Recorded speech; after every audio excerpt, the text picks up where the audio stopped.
안녕하세요. 예디아기입니다. 예디아기의 사연을 여러분들에게 읽어드릴 DJ 유진입니다. 구독과 좋아요는 채널 운영에 큰 힘이 됩니다. 꼭 부탁드리며 저는 여러분들의 댓글도 모두 읽고 있습니다. 댓글도 많은 참여 부탁드릴게요. 그럼 오늘의 사연 시작합니다. 속담 중에 송충이는 솔잎을 먹고 살아야 한다 라는 말이 있습니다. 하지만 저는 송충이도 자기가 먹고 싶으면 솔잎 말고 뽕잎, 배춧잎, 깻잎 아무거나 먹어도 상관없다고 생각해요. 먹고 싶은 건 먹어야죠. 선택의 자유는 제한되는 게 아니니 말입니다. 안녕하세요. 강남에 거주 중인 40대 주부입니다. 전 부잣집의 맏며느리고요. 앞에 말씀드린 것처럼 서민인 저는 아무거나 가리는 거 없이 다 잘 먹고 있답니다. 바로 얼마 전까지만 해도 맏며느리 규율로 인해 먹는 것도 제한받았었지만 말이에요. 전 천년의 사랑도 차게 식는다는 3대 독자의 시누이만 줄줄이 3명인 남편과 결혼하게 되었습니다. 물론 남편이 저에게 거짓말을 살짝 보태는 바람에 속아 넘어갔지만 말이에요. 여동생이 있다고만 했지 3명이나 있다고는 말 안 했거든요. 남편은 수수하고 길거리에서 10명 중 9명은 하고 다니는 평범한 행색의 남자예요. 제가 근무하는 회사의 거래처 납품업체 배달 직원으로 알고 지냈는데 여느 때처럼 근무하다가 너무 스트레스를 받은 제가 잠깐 바람 쐴 겸 회사 밖으로 피신했는데 그 앞에 남편이 있었어요. 남편은 배송이 끝나고 잠시 쉬는 것 같아 보였습니다. 남편은 표정도 안 좋고 잔뜩 심통이 나 있는 절 발견하고는 다정하게 물었어요. 일하는 거 스트레스 많이 받으시나 봐요. 평생 일 안 해도 되게 해드릴까요? 많이 지쳐있고 힘들었던 제게 남편의 그 제안은 그 어느 꿀보다 달콤했습니다. 그렇게 남편과의 만남은 시작이 되었고 전 그저 보통의 집안의 보통의 아들, 평범한 영업회사원인 줄 알았어요. 그런데 결혼까지 약속하고 상견례까지 앞두고 있던 시점에서 남편 동료의 놀라운 말을 듣게 되었습니다. 이게 그 말로만 듣던 신데렐라 스토리인가 하고 말이에요. 결혼 준비 때문에 남편이 반차도 많이 쓰고 연차도 많이 사용해서 전 한편으로 밉보여서 회사에서 잘리기라도 할까봐 걱정이 되었어요. 그래서 같이 일하시는 동료분들 드릴 음료수와 떡을 잔뜩 챙겨서는 남편 회사에 들러 잘 부탁드린다며 열심히 떡을 돌렸죠. 그러면서 넉살을 부리며 많이 업무를 빼먹어도 이쁘게 좀 봐달라고 했어요.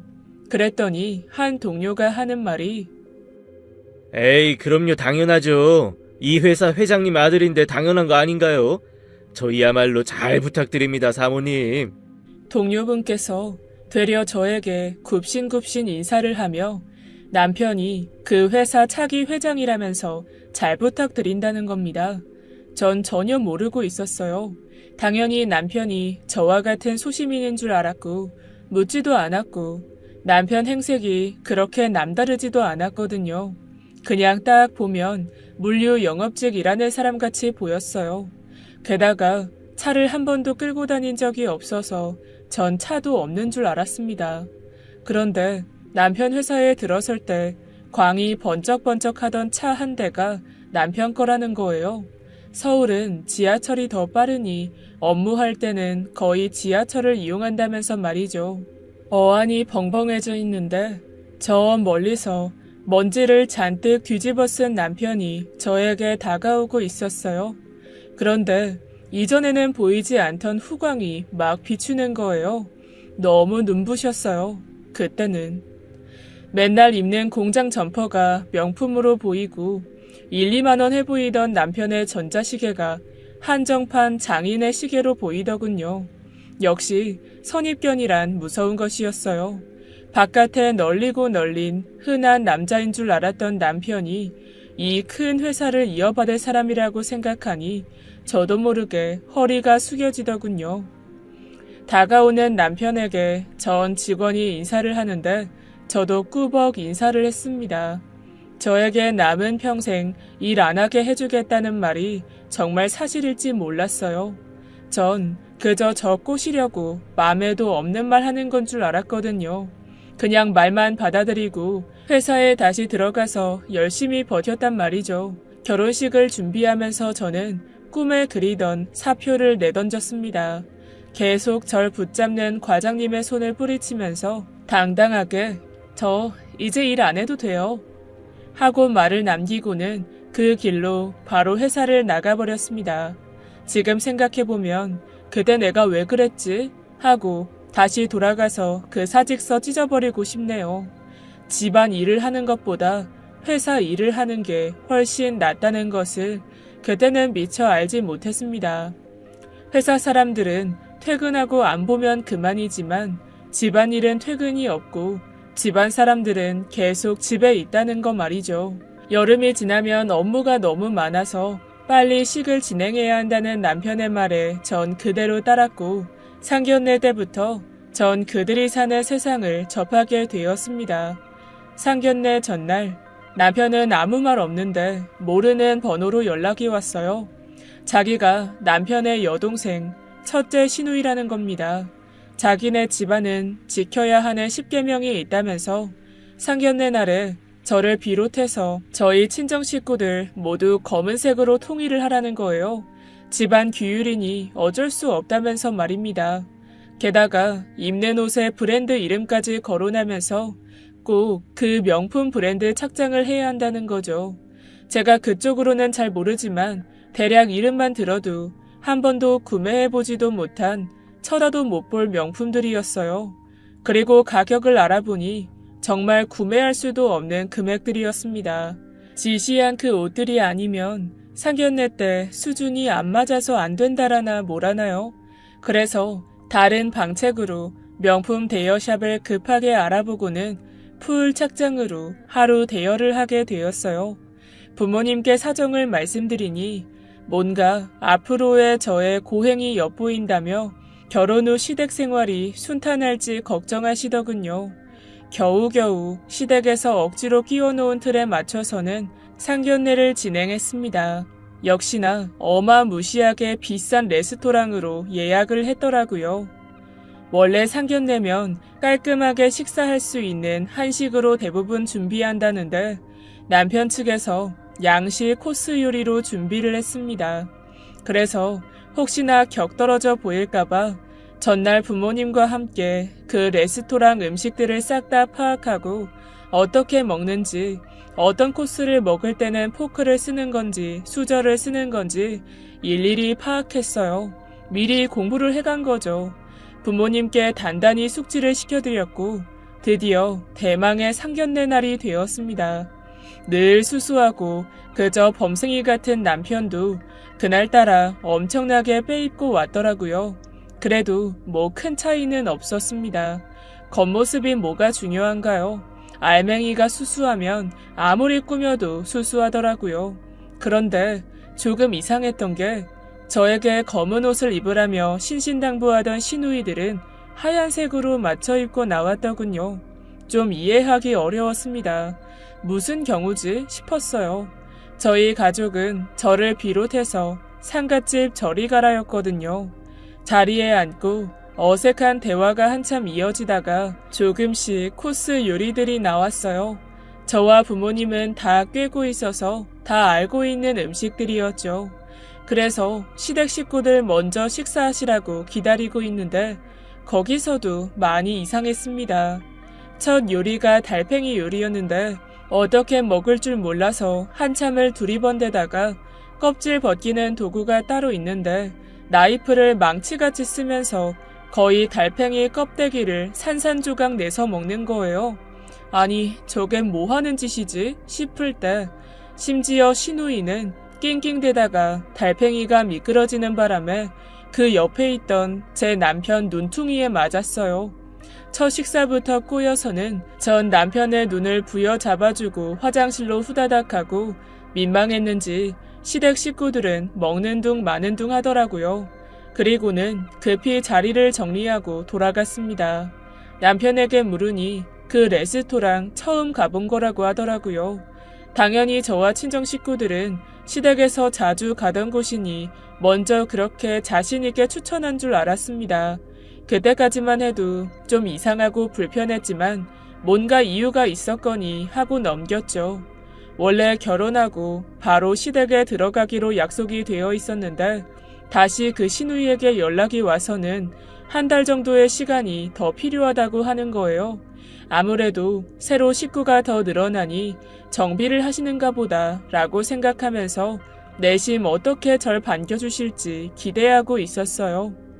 그렇게 한 달이라고 했던 기간이 2달이 되고 3달이 되고 6개월이나 지체되었어요.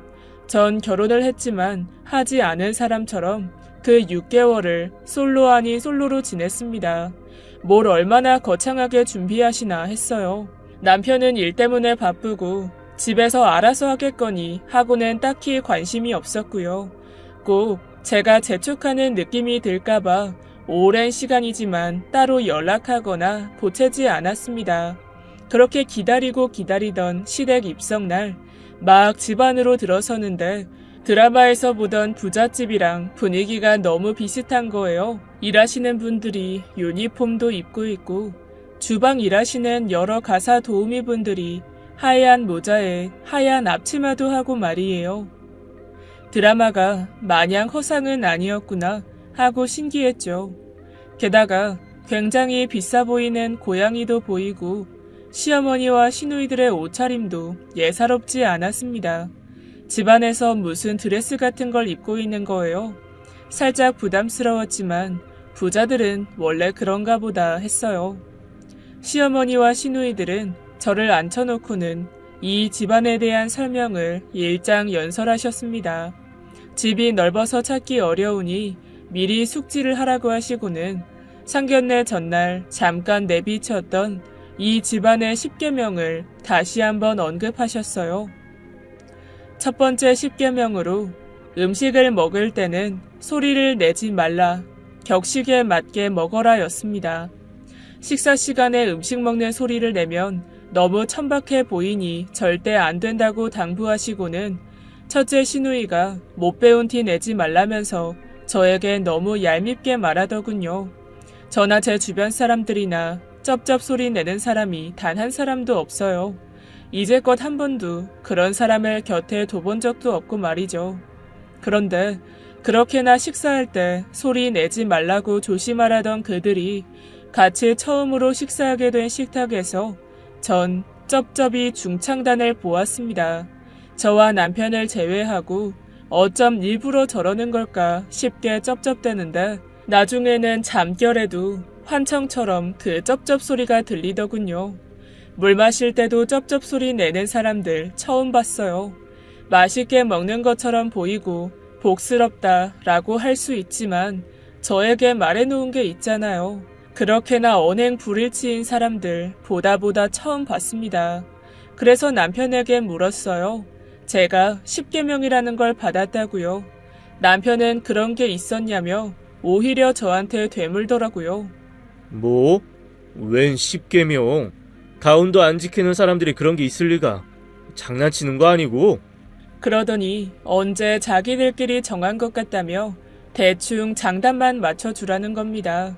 새로 며느리 들어왔다고 텃세를 부리고 싶었던 건지 유세를 떨고 싶었던 건지 말이에요. 참고로 이 집안의 가훈은 분수를 알자입니다.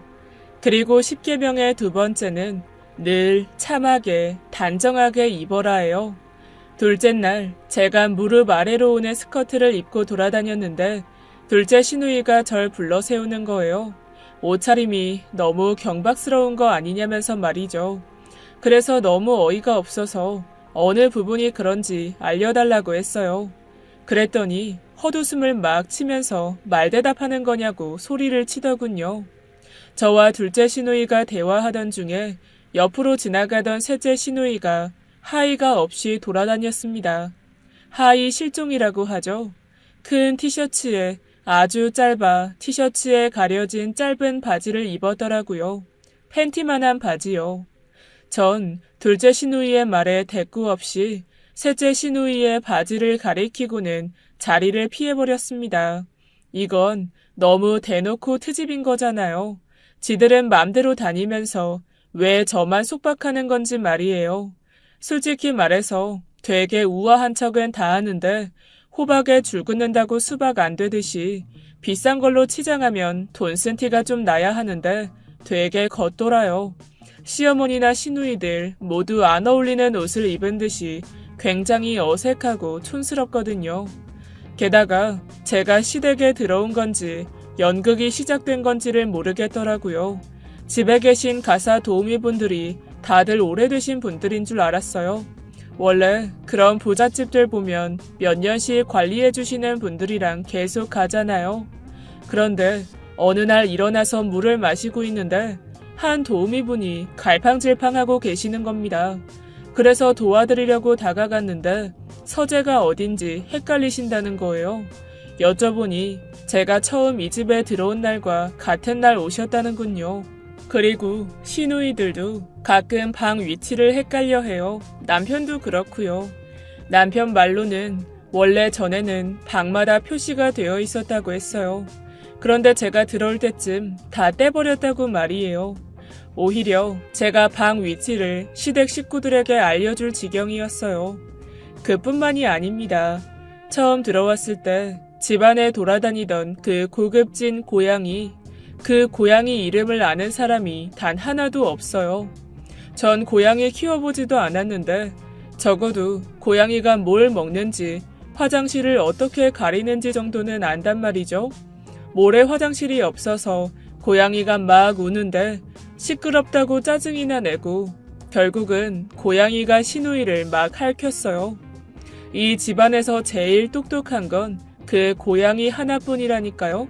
이상한 점이 한둘이 아니라서 그나마 좀 사는 집에 시집간 친구한테 연락을 했어요. 이런저런 제가 겪은 것들을 이야기하면서 말이에요. 그러니 처음에는 친구가 원래 잘 사는 사람들 수수하고 얼굴에 부자라고 안 쓰여 있어. 사업하느라 집안일에 관심 없는 경우들 많으니까 너무 신경 쓰지 마. 우리 시어머니는 엊그제 명품백 사놓으시곤 그것도 까먹으시더라. 별일 아니라는 듯이 이야기해주다가 제가 10계명 이야기를 하니까 그런 거는 없다고 하는 겁니다. 굳이 피곤하게 집안에 그런 규칙을 만들 이유도 시간도 없다고 말이죠. 하지만 친구도 이내 제가 맏며느리이니 시어머니나 시누이에게 잘 보이려면 그냥 굽히고 시키는 대로 하라더군요. 아무리 이상해 보여도 성공한 사람들은 분명 이유가 있을 거라면서 말이에요. 그리고 10계명 중 3번째는 지식을 높이고 책을 읽어라였습니다. 집안에 책이 정말 많았어요. 그래서 저도 틈날 때마다 책을 꺼내 들었죠. 그거 하나는 정말 좋았어요. 넓은 집에서 차 마시면서 책 읽고 생각에 잠길 여유도 있고 말이죠. 전 어릴 때 속독 학원을 따로 다녀서 어지간한 소설책을 몇 시간 이내로 읽어요. 그 어떤 두꺼운 소설책도 말이죠. 그래서 이 집안에 들어오고 서재에 있는 책들을 다 읽어내기까지 몇 달이 안 걸렸죠. 그런데 그 많은 책들의 공통점이 읽은 흔적이 전혀 없다는 거예요. 심지어 뜯지도 않은 것들도 태반이었어요. 그나마 베스트셀러에 올랐던 책들은 앞장만 얼마나 닳도록 읽어댄 건지 초반 5장 정도만 때가 차 있었습니다. 게다가 그렇게나 책을 많이 읽으시는 분들인데 기초 지식이 많이 부족했어요. 같이 텔레비전을 시청하거나 뉴스 내용을 대화 주제로 이야기하다 보면 살짝 내용이 비어요. 단어도 뒤틀려 있고 대통령 이름 모르는 거 보고 시겁했습니다. 저런 사람들이 제대로 회사를 경영이나 할까 싶었어요. 땅에서 뚝딱하고 금덩이가 생기지 않은 이상 의심스러웠죠. 괜히 틀리거나 잘못 이야기할 때면 괜한 제 탓을 했어요. 아는 건데 세연이 수준에 맞춰서 이야기해주려다 보니까 좀 헷갈렸지 뭐야. 당연히 알지. 어느 수준에 맞춰줘야 대통령 이름을 틀릴 수 있는 건지요. 그냥 웃고 말았습니다. 4번째 10계명은 상대방을 존중하고 존경하는 태도를 가져라인데 이건 진작에 벗어나고 있죠. 매일 절 깔보고 무시하고 태생이 다르다는 둥, 급이 다르다는 둥, 딱 반대로 실천하고 있으니까요. 5번째는 제사는 목에 칼이 들어와도 무조건 참석하라입니다.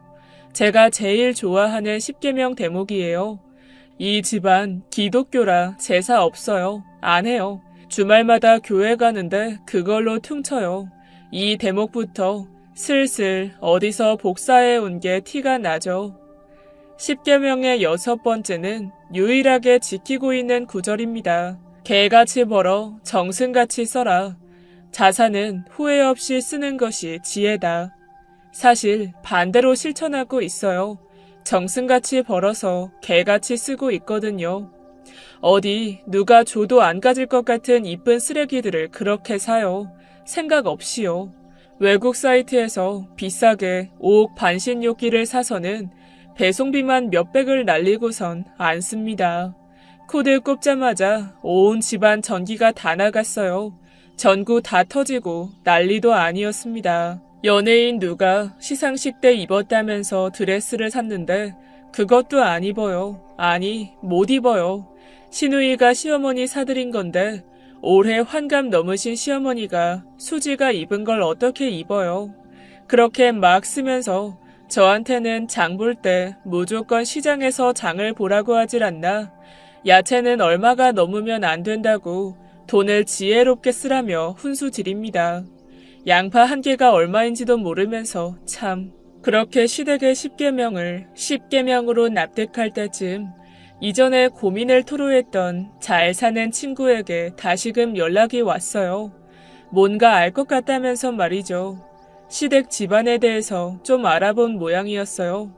전 시댁 식구들이 워낙 고고하게 태생부터 다른 사람들처럼 굴어서 대대로 부자인 재벌 집안인 줄 알았는데 개천의 용, 벼락부자, 졸부였습니다. 시아버님이 특허를 내고 그걸 사업 확장으로 이어가면서 크게 히트를 쳤고 그게 정말 대박이 난 거죠. 그 전까지는 일반 사람들보다도 못 살았다고 말이에요. 그 말을 듣는데 이제껏 절 하대하고 다른 계층 사람 대하듯이 무시하던 게 주마등처럼 스쳐가더군요.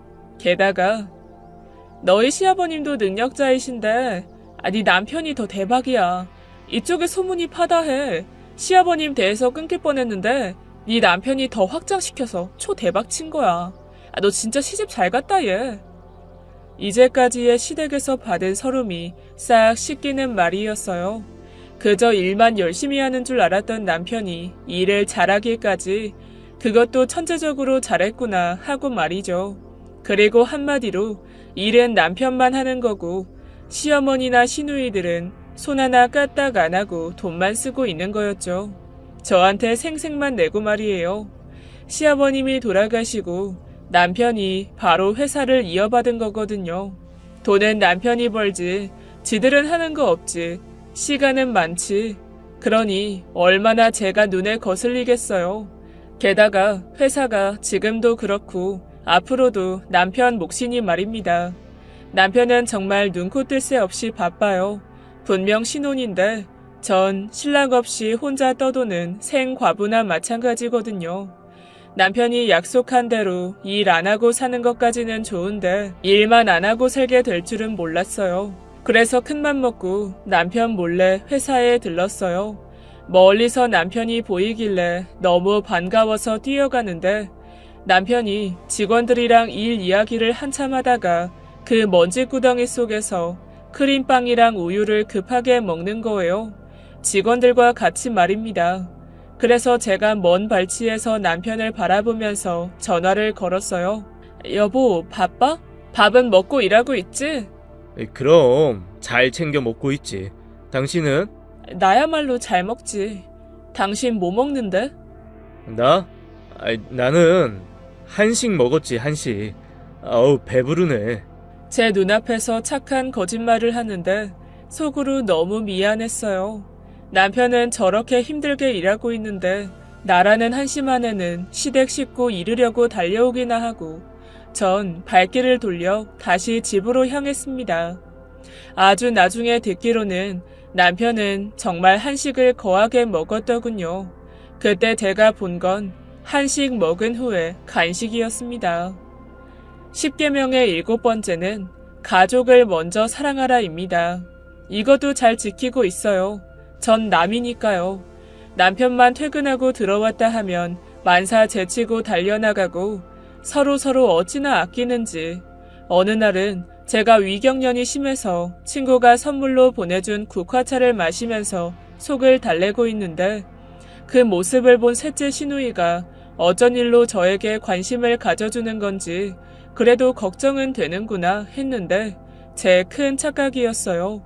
국화차를 첫째 언니가 좋아한다면서 저한테 조금만 달라더군요. 그래서 조금 덜어주었는데 덜어준 것만 남기고 싹 다 가져갔습니다. 지 언니 먹이겠다고 말이에요. 그래, 너네들 우애가 참으로 대단하다. 눈물겹다 생각했습니다. 10계명 중 8번째는 거짓말을 하지 말아라입니다. 이건 원래가 안 지키고 있지만 결정적으로 시댁의 모든 거짓말들이 들통나는 큰 계기가 생겼어요. 제가 친정엄마 생신이시라 남편이 일주일 정도 친정에서 쉬다가 오라길래 신나게 갔어요. 그런데 친정엄마께서 이미 친구분들과 여행 계획을 잡아놓으셔서 저와는 이틀 정도만 함께하고는 아버지와 여행을 가버리셨습니다. 저만 두고 말이에요. 빈집에 혼자 있기도 뭐하고 원래 일정보다 5일 빠르게 시댁으로 돌아왔어요.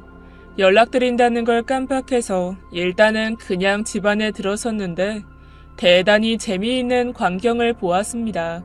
그 꼴은 다시는 돈 주고도 못 볼 거예요. 원래 입구부터 일하시는 분이 보여야 하는데 조용한 거예요. 무슨 일이 생겼나? 급히 거실 쪽으로 걸어 들어오니 익숙한 쩝쩝 중창이 들려왔습니다. 운동복 바람에 내 모녀가 빙 둘러앉아 대접에 밥을 비벼 먹고 있더라고요. 천박해서 절대 안 본다는 개그 프로그램을 크게 틀어놓고는 머리꼴은 추노 저리 가라였어요. 쩝쩝대느라 제 소리를 못 들었는지 신나게 떠들면서 먹고 있는데 저 혼자 보기 너무 아까웠습니다. 그러다 자기들끼리 대화를 하는데 첫째야, 이 짓거리 언제까지 해야 되니? 아우 너무 힘들다. 며느리 온다고 집도 싹 바꾸고 사람들도 고용하고 그런 것까진 괜찮은데 집에서 그 거치적거리는 드레스 입고 입에도 안 맞는 음식 먹는데 너무 물려. 오죽하면 내가 옆집 개밥 그릇 보고 침을 흘렸다니까. 아니 그 계집애가 괜히 우리 야보고 무시하면 어떡해. 부자들은 이렇게 산다. 너랑 차원이 다르다를 깨우치게 해줘야지. 싹수 없는 계집애가 잘난 것도 없는데 나대는 게 거슬리잖아. 그게 우리 무시하는 거지 뭐야? 기강은 초장에 잡아야 돼. 어찌나 유치하고 할 말이 없던지 첫째 시누이의 말이 끝나자마자 전 헛기침을 2번 해주었습니다. 더 이상 꿀 같자는 소리 듣고 싶지 않았어요. 그랬더니 수저를 쥐고 있던 새 모녀가 바바리 천지에 튀도록 경기를 일으키며 놀라더군요. 입에는 잔뜩 빨갛게 묻힌 채로 말이에요. 3분간 아무 말 없이 굳어서는 절 바라보았습니다. 그러더니 정말 아무 말 대잔치였어요. 텔레비전을 보는데 못 사는 집에서 이렇게 먹더라며 따라해보고 싶었다고 가끔은 이렇게 편하게 있는 게 나쁘지 않다는 등 말이에요. 전 그냥 네 라고만 하고 방으로 들어왔어요. 무시가 답이라고 느꼈으니까요. 그런데 민망함을 넘어서 괜히 제가 괘씸했는지 상태 정리가 된 둘째 시누이가 제 방문을 쾅쾅 치며 절 불러 세웠습니다. 제가 가족들을 무시했다면서 말이에요. 아무래도 얼토당토 않은 10계명을 앞세우고 거짓말로 치장하면서 사람을 깔아뭉개니 저도 모르게 무시를 했을 수도 있겠죠. 하지만 시작은 시댁 식구들이었고 전 그저 장단만 맞춰줬을 뿐이었습니다. 제가 이래저래 또박또박 제 상황을 말씀드리니 그게 더 괘씸했는지 한숨만 푹푹 쉬다가 꺼낸다는 말이 엄마 이리 와봐. 이래서 출신이 중요하댔지. 어디서 오빠는 이런 걸 데리고 와가지고 배운 것도 없고 인성도 바닥이네? 인성은 아가씨가 바다가 아닐까요? 아무리 그래도 손 윗사람한테 반말하고 함부로 대하고 지금 이 태도는 뭐예요? 이건 어디서 배운 건데요? 제가 맞는 말만 하니 열이 받은 건지 대뜸 말로 하지 않고 몸에 대화를 시작했습니다. 머리끄덩이를 잡길래 저도 잡았어요. 제 목을 잡길래 전 그냥 벌린 시누이의 입에 손을 넣어버렸습니다. 이빨을 다 뽑아버릴 기세로 말이죠. 둘째 시누이가 저에게 힘으로 밀리는 것 같으니 첫째, 셋째, 시어머니를 호출하더군요. 놀라 달려온 시누이들과 시어머니께서 상황을 보자마자 제 팔다리를 잡았습니다. 치사하게 말이죠. 제가 몸이 묶여 더 이상 반격을 못하자 아직 분이 안 풀린 듯한 둘째 시누이가 제 뺨을 연속으로 갈기더군요. 그래서 전 박치기를 해버렸습니다. 막 울면서 코피를 흘리는데 피를 보더니 더 눈이 돌더라고요. 그 꼴을 보더니 다른 시누이들과 시어머니께서 다시 저에게 달려들어서 마구잡이 드잡이가 시작되었습니다. 저 여태껏 진짜 잘 참아왔어요. 아무리 제 자존심을 건드려도 힘들게 일하는 남편 생각해서 참았고요. 잘 살라고 기원해준 저희 친정 식구들 생각하면서 참았고 제 자신에게도 약속했고 말이에요. 큰 걸 얻으려면 많은 고난이 따르고 나의 고난은 이 시댁 인간들이다 하고 말이죠. 그리고 남편에게는 숨겨온 비밀인데 저도 한 성깔 합니다. 왕년에 머리끄덩이 좀 잡아봤거든요. 한창 성깔 부리던 때 제가 줘 뜯어놓은 애들 아직도 머리가 안 자라요. 시누이들은 다 비구니로 만들어버리겠다는 일념으로 진짜 개싸움이 시작되었고 제 귓가엔 순간 9번째 10계명이 들려왔습니다. 10계명 9번째, 말다툼과 싸움은 남는 이윤이 없다. 참는 자가 지혜롭다. 그렇게 지혜롭지 못한 저희 5사람은 피 튀기게 싸웠어요. 이유는 없을지 몰라도 최후의 승리자는 분명 있을 테니 말이죠. 전 이제껏 참아왔기 때문에 참으면 지혜롭지 않고 호구가 된다는 것도 말이에요. 그러던 와중에 남편이 집 안으로 들어섰습니다. 뒤엉켜 있던 저희 꼴을 당황한 채 바라보다가 제가 걱정됐는지 빠르게 달려와서 뜯기고 있는 절 감싸주었습니다. 지금 다들 못들 하는 거예요. 창피한 줄 아세요 좀. 분명 저는 말씀드렸습니다. 괜한 짓 하지 말라고. 그냥 하던 대로 하자고 말이에요. 이게 뭔 코미디도 아니고 적당히들 해야지. 너네 새 특히. 남편 말이 대체 무슨 소린지 어리둥절했지만 그 수수께끼는 금방 그 자리에서 풀렸습니다. 남편은 이제까지의 모든 과정을 다 알고 있었더라고요. 여자친구 한 번 데려온 적 없던 남편이 결혼할 사람을 집으로 들인다니 그 내 모녀가 뒤집어진 겁니다. 이 집이 제 몫으로 넘어가게 될까 봐서 말이죠. 회사는 무조건 남편 거요. 유산도 다 남편 몫으로 되어 있으니 이 집 하나라도 건지자 하고 말입니다. 텃세 부려서 제가 남편에게 나가서 살자고 하길 바랬던 거였죠. 남편은 결국 지친 듯 말을 꺼냈습니다. 우리 예전에 먹을 거 없어서 라면 3개를 이틀간 불려서 일주일간 먹었었잖아. 그때 생각 안 나? 엄마 그때 나한테 먹을 게 부족해서 미안하다고 했지. 그리고 너네는 배불리만 먹을 수 있으면 행복하겠다고 했지. 그런데 지금 이게 무슨 꼴이야. 엄마는 이제 먹을 게 부족한 게 아니라 체면이 부족하고 너희 셋은 행복의 조건이 바뀌었나 보지? 그새? 정신 못 차려? 우리가 뭐 언제서부터 그렇게 잘 살았었다고. 계속 이럴 거면 이 집에서들 나가. 남편이 작정하고 큰 소리를 치니 그제야 내 모녀가 깨갱하고 잠잠해졌어요. 그리고 남편은 민망한 듯 제게 바로 미안하다고 하더군요. 자신이 너무 일에만 매달려서 저에게 너무 신경을 못 썼다고 말이에요. 그리고 원래 시댁 식구들이 그런 사람들이 아닌데 갑자기 많은 돈이 생기면서 없던 욕심도 생기고 안 좋은 것만 먼저 배운 것 같다며 정말 원래는 착한 사람들이니 자기를 봐서라도 믿어달라고 했어요. 버르장머리를 단박에 꼭 고쳐놓겠다고 약속하면서 말이죠. 전 얼마나 속도 없는지 만신창이가 되게 두들겨 맞아놓고는 또 남편 얼굴을 보니 좋더라고요. 그리고 쑥맥에 그저 우유보다 난 줄 알았던 남편이 그렇게 단호하게 이야기하니까 되게 멋져 보였어요. 방금 전까지 시댁이 형편없어서 다 집어치우고 이 집 나가려고 했는데 무조건 남아야겠다는 확신이 들었어요. 남편 때문에 말이죠. 남편이 버럭한 이후로 시댁은 모든 허울을 단 한순간에 벗어 던졌습니다. 알고 보니 가사도우미 같은 거 애초부터 없었어요. 내 모녀가 집에서 놀고 먹으니 뭐하고 있겠어요. 청소하고 집 관리나 했겠죠. 고양이도 다시 분양 보내고 그 거적대기 같던 드레스도 벗어 던져더라고요. 냉장고 바지에 흰 티셔츠 차림으로 확 바뀌었습니다.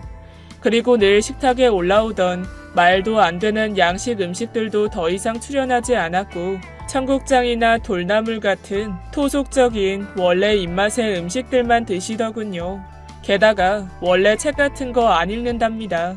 책만 읽으면 잠들고 시어머니께선 노안이시라 읽기도 힘드시다고 말이에요. 그리고 그 짜맞추기식 억지 10계명, 그건 다른 재벌가에서 쓰는 10계명 짜깁기에서 저에게 준 거라고 털어놓더군요. 왠지 그렇게 해야 있어 보일 것 같았다나요, 뭐라나요. 그 10계명은 제가 받은 날 시댁 식구들도 처음 봤다고 합니다. 인터넷에 떠도는 거 주운 거라고 말이죠. 게다가 10계명에 있을 때도 쩝쩝거리던 그 습관은 절대 못 고치더군요. 음식이 바뀌면서 더 심해졌어요. 그래서 전 가끔 귀마개를 끼고 밥 먹습니다. 머리로 안 보이게 가리고요. 부작용으로 가끔 말소리도 같이 안 들리긴 하지만요. 제 최선의 배려였어요. 예전에는 그렇게 절 무시하더니 남편의 말이 무섭긴 한지 한 번도 존댓말 한 적이 없는데 자동으로 나오더군요. 역시 이래서 돈이 좋은가 봅니다. 용돈도 다 끊어버리겠다고 하니 바로 설설 기는 게 참 보기 좋았습니다. 그러고 보니 마지막 10계명을 놓쳤네요. 10계명의 10번째는 주제와 분수에 맞게 살라입니다. 그나마 가훈과는 맞아 떨어지죠. 전 뒤늦게야 10계명 중 제일 마지막 단락을 겨우 지켜가고 있습니다. 시댁에서 이제는 더 이상의 허세나 거칠애를 찾아볼 수 없어요. 그랬다가는 남편이 당장 내칠 기세이니까 말이죠. 허세 가득 허풍 충만했던 시댁 덕에 투쟁하고 쌈박질하느라 저도 모르게 제 본분을 잊고 있었지 뭐예요. 그래도 한 가정의 남편의 아내이니 저도 제 주제와 분수에 맞게 남편에게만 너무 의지하지 않고 제 역할을 톡톡히 해나갈 생각입니다. 그래도 사장님, 사모님 소리 들으려면 저도 위치에 맞춰 살아야죠. 친구에게 어물쩡 들어서 알게 된 남편의 회사에 대한 소식을 이제는 매일매일 확인하고 체크하고 동향도 살피고 있답니다. 역시 사람은 모자라면 채우고 배워야 하는 것 같아요. 겉으로만 그러는 척하는 거 말고 말이에요. 내실까지 채워야만 진정한 자기 것이 되는 거겠죠.